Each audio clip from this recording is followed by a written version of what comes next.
The auctioneer pounded the gavel down at $175 on a cool October Saturday in 2007 at the McDowell County Scrapyard, outside Marion, North Carolina. And the man behind the rusted chain-link counter let out a low, wet laugh that rolled across the cinder lot like an idling diesel and turned the heads of every backyard mechanic standing in the line of pickups along the fence. Royce Spivey, known to everyone in the western Carolina foothills as Rusty, was 52 years old, 6 feet tall, and 340 pounds of heavy shoulders and slow-moving gut. His thinning black hair flecked with gray and matted under a stained mesh-back ball cap with a red and black patch sewn on the front that read Spivey Scrap and Salvage. A thick black beard streaked with gray and clipped close, sharp pale blue eyes pouched in fat. He wore stained denim bib overalls over a discolored white tank top undershirt, scuffed black steel-toe work boots, a thick brown leather belt with a heavy nickel-silver buckle stamped with the Carolina State outline, a small oxyacetylene welding torch hanging from a clip on his belt, and a pair of dark green leather welding gloves stuffed into the chest pocket of the bibs. He had been the owner-operator of Spivey Scrap and Salvage on the southwest edge of Marion for 23 years, the only crusher in McDowell County.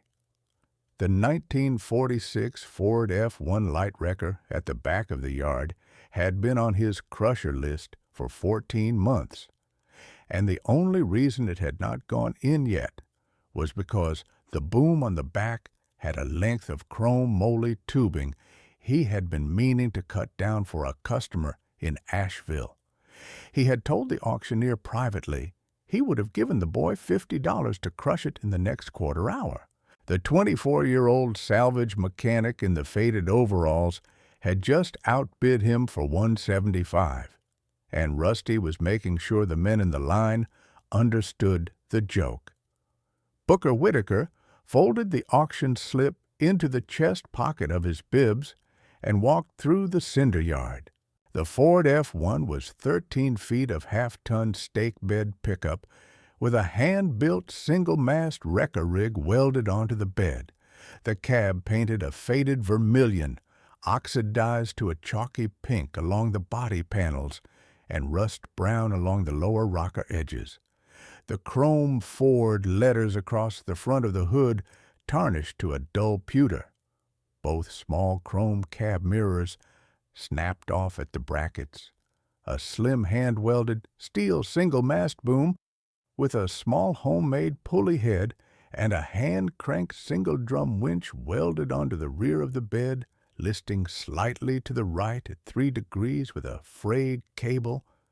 The wooden stake bed planks rotted, 3 of the 4 tires flat, and the word junk spray-painted in flaking blue block letters across the driver's door. Booker had grown up looking at this truck through the chain-link fence of Beaty Recovery on Main Street in Marshall every time his grandfather drove them through Madison County on the way to the family church in Mars Hill. His grandfather, Mose Whitaker, was waiting at the borrowed trailer. Mose was 77 years old, a retired Madison County tobacco farmer and shade tree mechanic, 5'6", short and barrel-chested, with a thick stoop forward from 60 years bent-over engines, snow-white hair cropped close under a deeply weathered brown felt slouch hat with a faded grosgrain band, deep, watery blue eyes set in a sun-darkened lined face, a clean-shaven jaw, large knotted hands. The right pinky finger of his right hand was missing at the second knuckle from a corn picker accident in 1962. A small wad of pipe tobacco bulged in his left cheek. He wore a faded denim bib overall buttoned over a forest green wool flannel shirt, scuffed brown leather lace-up work boots, and a plain brown leather belt with a worn brass buckle. Mose set his good hand on the rust-brown front fender of the F-1 and stood there a long minute without speaking. He spoke quietly. He said, "Son, you bought Hollis Beaty's old F-1. Hollis Beaty had run Beaty Recovery out of a cinderblock bay on Main Street in Marshall for 16 years, pulling stuck farm trucks and overturned tobacco wagons out of the steep gravel switchbacks of Madison County in the western Carolina hills, working the mountain hollows along the French Broad River. He had built the slim single-mast wrecker boom onto the back of the 1946 Ford F-1 himself in 1974 with a stick welder he had inherited from his own father, Wendell. He had married a Mars Hill girl named Della Rector in 1972, and they had a son, Edwin, born in 1974. Hollis had died in March of 1990. He had been kneeling on the concrete floor of his bay changing the rear differential seals on his own F-1 when he had a sudden massive heart attack and dropped without a sound across the front pumpkin housing. He was 48 years old. Edwin was 16. The F-1 had sat in the bay for 3 months before Della had sold the property to a McDowell County investor and parked the truck outside in a fenced-in equipment lot off Highway 70 outside Marion.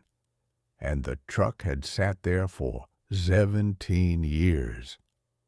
Della had remarried in 1995 and moved to Hendersonville, and the investor had quietly stopped paying the lot rent in 2006, and the lot owner had finally hauled the F-1 to Spivey's Scrap and Salvage in the summer of 2007.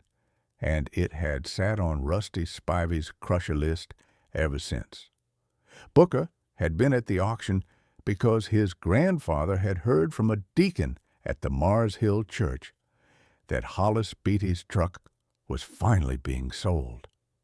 They winched the F-1 onto Booker's borrowed gooseneck trailer that afternoon.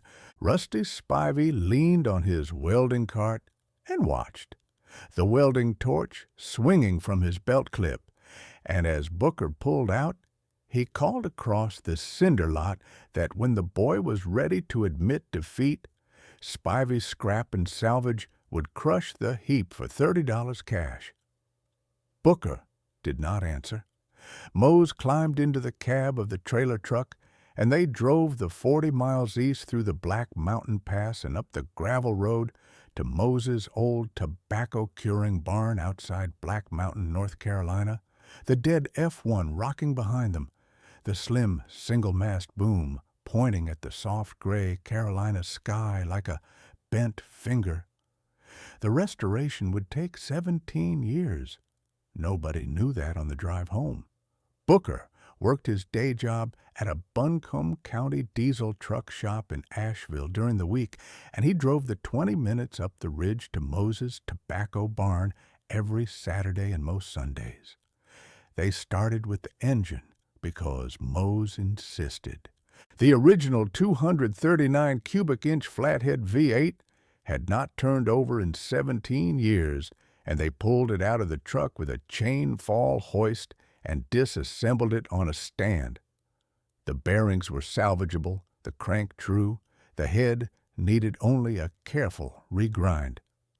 They pulled the 3-speed column shift manual and pressed new bushings into the shift tower. The first winter went into the engine and into stories about Hollis Beaty. Mose told Booker about the night in 1979 when Hollis had pulled a stuck Madison County milk truck out of a flooded creek bed at 3 in the morning and refused payment except for a churn of cured butter. He told Booker about the morning in 1983 when Hollis had hauled a jackknifed log truck off the gravel switchback above the French Broad and let the trucker pay him in seasoned cherry firewood. He told stories about Della Beaty's apple cake. The second year they sandblasted the frame. By the fourth year the cab came off. By the 7th year, the F-1 was a roller. In the 9th year, Mose's diabetes worsened, and he had a long stay at the Asheville Veterans Hospital, and the truck sat under a tarp for 4 months. He came home thinner and slower, but his good hand and his 3-fingered hand still worked. He told Booker the truck would wait. In the 11th year, Booker's son was born. In the 15th year, Mose sat more than he stood. He worked from a folding chair beside the wood stove, the brown felt slouch hat pulled low, the wad of pipe tobacco still in his cheek, and he pointed at what to do next. Rusty Spivey kept the F-1 on his books as a sold not paid for 8 years, until his bookkeeper caught it and erased the line. Rusty drove past the foot of Moses' gravel road sometimes in his battered red Spivey scrap and salvage rollback on his way to a Black Mountain pickup, and the truck always slowed at the foot of the drive but never quite turned in. By the 16th year, the F-1 was painted. They had wet sanded and primed and laid down a deep, glossy vermilion that matched a faded snapshot Mose had of the truck from 1975, and they had masked off the driver's door with blue painter's tape around a rectangle where the flaking blue junk paint still showed through, and they had left it there. Booker did not know why. He just left it. By the 17th year, the F-1 was nearly whole. They had not yet touched the rear axle for fresh differential seals. The differential was the last thing on the list because Mose always said, you start with what makes the truck move and you finish with what makes the truck stop on a downgrade. On a cool, clear morning of October the 22nd of the 17th year, Booker pulled into Mose's tobacco barn with a fresh pair of rear pinion and side seals and a tin of high-pressure gear oil. He was 41 years old. The dark brown at his temples had gone steady silver. The small scar across his right palm from a sheet metal edge in 2015 was a faint white line. His hands had the thickness of a man who had spent half his life under hoods. Mose was 94. He sat on his folding wooden chair by the wood stove with a heavy plaid wool blanket over his knees, the brown felt slouch hat pulled low against the barn cold, the wad of pipe tobacco still in his cheek, his 3-fingered right hand resting on his thigh. Booker pulled the rear axle from beneath the F-1 and chocked the dropped pumpkin housing on 2 sawhorses in the middle of the bay. He started to clean the back of the pumpkin housing with a wire brush, and he stopped. There was a small flat steel pocket bolted to the underside of the differential housing with 2 stainless steel hex bolts that did not match the rest of the hardware on the truck. The bolts were factory clean, and the steel pocket was painted the same vermilion as the original cab, but there was a faint outline in the paint where the pocket sat that suggested the pocket had been bolted on long after the original paint had dried. Booker set down the wire brush. He took a 1/2-inch socket and a ratchet from the bench drawer. He carefully unbolted the steel pocket from the underside of the differential housing. The pocket came free in his hand. It was 4 inches by 6 inches by an inch deep. The seam soldered tight. He carried it to the workbench under the clip-on lamp and slit the solder with a heated putty knife and lifted the lid. Inside were 4 things. There was a tight roll of folded $20 bills wrapped in 2 layers of waxed butcher paper, 80 bills in 1980s Federal Reserve paper, totaling $1,600.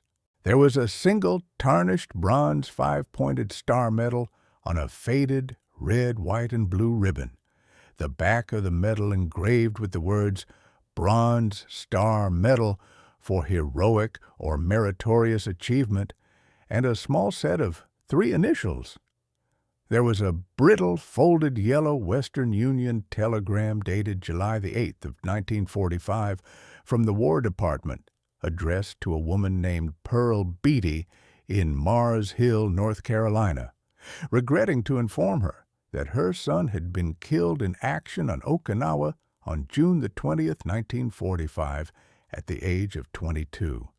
And there was a folded single sheet of plain yellowed lined paper, the creases brittle, the ink slightly faded, but legible. Booker unfolded it. The handwriting was small and careful and slanted slightly to the right. The letter was dated March the 11th of 1990. It read, "Edwin, the cash is for whatever a young man needs cash for at 18. The medal is your grandfather Wendell's. He earned it on Okinawa 12 days before he was killed, and the medal came home in a small wooden box 6 months after the telegram. The telegram came to your great-grandmother Pearl. I have bolted these to the back of the differential housing because no thief would ever know to look there, and because if anything ever happens to me on the bay floor, I want them safe under the truck. The truck is yours when you are old enough to drive her without breaking her. Your father, Hollis Wendell Beaty, Marshall, North Carolina, March 11th, 1990. Booker sat on the workbench. He read the letter twice. He handed it to his grandfather, and Mose held it in both hands and read it once and set it down. Mose said quietly, "Hollis wrote this 9 days before he dropped on the bay floor." The boy never knew. They drove west to Asheville the next Saturday. Mose had called a deacon at the Mars Hill Church, who knew where Della had moved Edwin after she remarried, and the deacon had found Edwin Beaty teaching shop at A.C. Reynolds High School on the east side of Asheville. They drove down US 70 under a clear blue Carolina morning and pulled into the driveway of a modest cedar shake house on a quiet street in West Asheville. The man who came to the door was 50 years old. He had Hollis Beaty's heavy shoulders and his father's deep blue eyes. He wore a heather gray Reynolds High School wool zip-up over a faded chambray shirt, dark navy chinos, brown leather slip-on shoes. Mose spoke first. He said, "Son, I knew your father. He worked on his F-1 in my tobacco barn in 1986.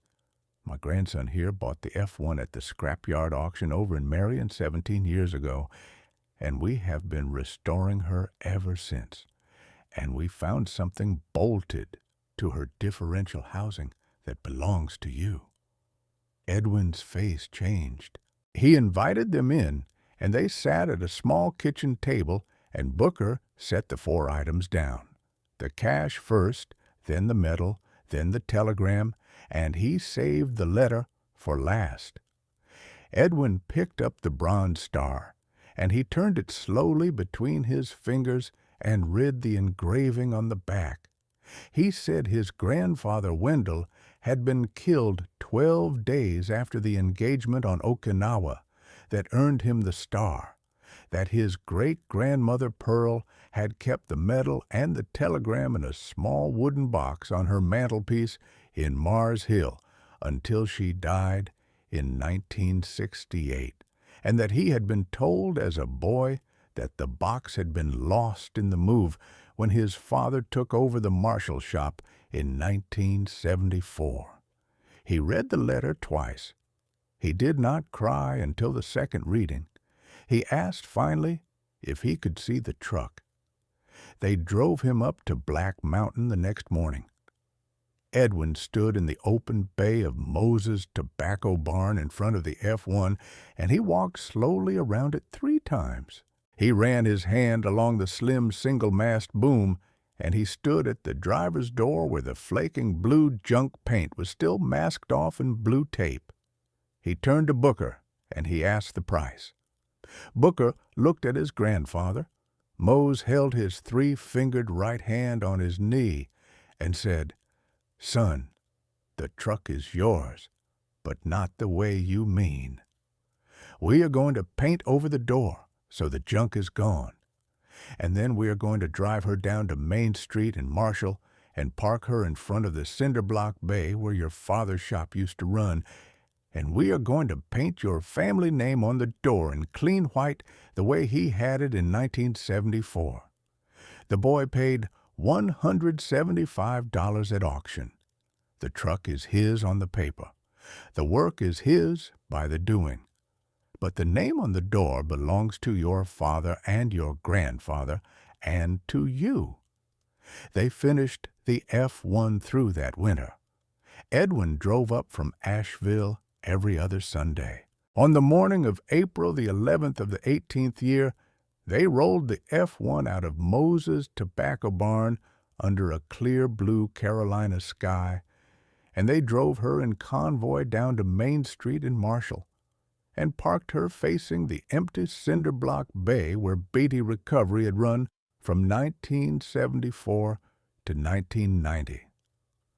Booker handed Edwin a small can of deep vermilion paint and a 1-inch brush. Edwin climbed up on the running board and he painted out the flaking blue junk on the driver's door. He waited an hour. He opened a can of clean white lettering paint, and in his father's careful slant, he painted across the door in clean, clear letters, Beaty Recovery, established 1974, old enough to drive her without breaking her. He stepped down. A battered red Spivey scrap and salvage rollback went by on Main Street. Rusty Spivey was driving. He slowed almost to a stop. He looked at the F-1 at the curb with the vermilion door and the clean white lettering. He looked at the 4 people on the sidewalk. He did not laugh. He drove on.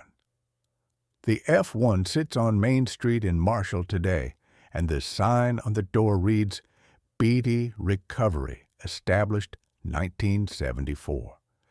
Edwin Beaty teaches shop at the high school in East Asheville, and he runs an annual Memorial Day reunion at that curb for the families of Madison County loggers and farmers his father had worked with.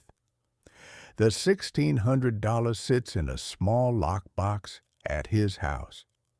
The Bronze Star sits beside it in a small wooden box.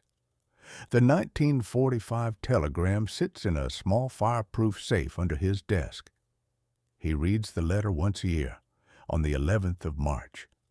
If you ever see an old Ford F-1 parked at a Madison County street corner with the words Beaty Recovery painted on the door in clean white, slow down, roll the window down, and listen.